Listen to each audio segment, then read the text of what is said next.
Cyclone Seroja hit across the whole Geraldton zone. Yamora was Perindri, so Minganews, damage to things like pub roofs in Perindri, a lot of house and roofing damage, large trees on roads, so some roads were undrivable.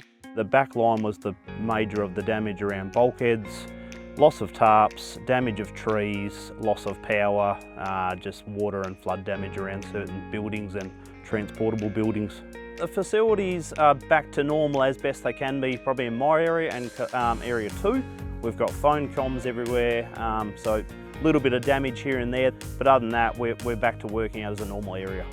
Our hearts go out to all the communities around the place, certainly here to help them out and talk and offer them support whatever they need it. I've talked to a couple of mates that own farms.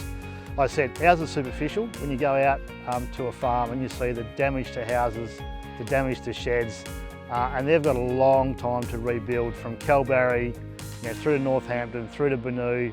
We're trying to help out as much as we possibly can, hence the reason why we also supported through the Lord Mayor's Fund and other avenues. We've also got a number of tarps throughout the state that we've brought up that we have there for people for covering houses and sheds, and we've given out about 150 already. We have a lot more yet that we can give out, so I just encourage, if you are after some tarps for coverage, we're happy to help out, just give us a call.